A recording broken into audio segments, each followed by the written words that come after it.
Hey superstars, it's your best friend Scott. Welcome back to Marker Doodle Monday. Today we are drawing one of my favorites, a magical, mystical, legendary figure so entrenched in baseball lore, so widely revered and admired and adored because he did something he probably shouldn't have done and he paid a heavy price for it. An unbelievable talent caught up in a scandal and then tossed out of baseball like you would toss out a moldy stick of gum from a pack of 88 Tops. We are drawing none other than Shoeless Joe.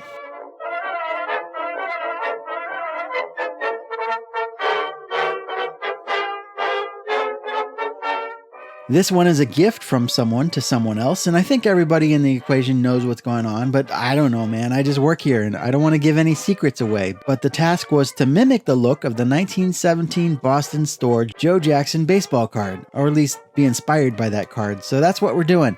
Kind of a boring-looking card, if I'm being honest, but at the same time, Joe looks very majestic, posing with his bat, given that look that says, "Don't mess with me, man, or you may get a mouthful of trusty old Black Betsy here." Black Betsy was Shoeless Joe's favorite bat. I had to look it up to find out more about it, but it was handmade out of hickory by a fan named Charlie Ferguson in 1903, while Joe was playing in South Carolina.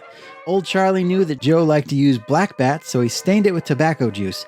It's kind of amazing that much background information is known about something as mundane as an old baseball bat, but that's what the internet says. Anyway, Joe broke the bat in 1911, and J.F. Hillerich Company, now known as Louisville Slugger, was able to fix it for him, and Joe used it for the rest of his career.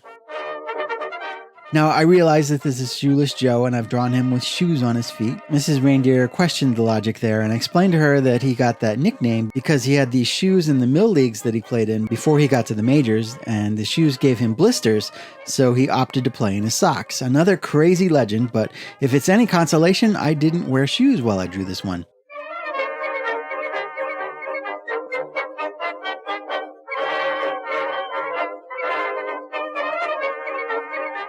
We know all of these things about Shoeless Joe, the unique history of his 36-inch, 48-ounce bat. We know the lack of comfort in his size 10.5 shoes. We know that Babe Ruth thought so highly of him that he emulated his batting style.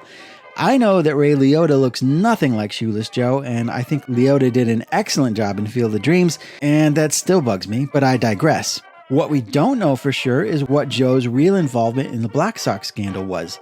He claimed he was coerced into taking money, but he did admit to being paid, and then again his numbers during the 1919 World Series did not indicate that he was trying to lose. He hit .375 and set a World Series records for hits. He wasn't known for being the most educated guy, so it's quite possible that he was unfairly taken advantage of or made a scapegoat simply because he couldn't adequately defend himself. Then again, if none of this ever happened, would Shoeless Joe become the legend he is today? Or would he be one of those old-timey guys you might have heard of but didn't know that much about, like maybe Nap Lajoie or Jimmy Fox or Mel Ott? Fortunately, he was recently reinstated into the MLB. He can't continue his career, obviously, but we could possibly see Shoeless Joe finally make it into the Hall of Fame, and I think that's where he should be.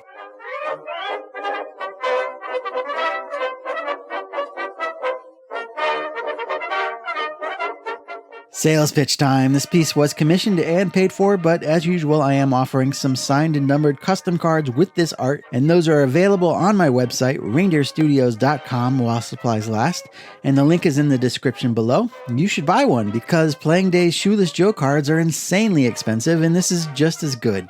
Maybe. Or I guess if you'd rather gamble your money on baseball games and then lose your job and end up alone on the streets trying to make a living as a boring old dry cleaner, that's all up to you. But I think Shoeless Joe art cards are the safer bet. There's our man Shoeless Joe. I'm loving how this one came out. That black uniform is insanely cool, just like you guys are insanely cool for sitting through this video. Thank you for watching. I'll be back next week with a Hall of Fame oil painting. In the meantime, please take good care of yourselves, take care of each other, and we'll see you real soon.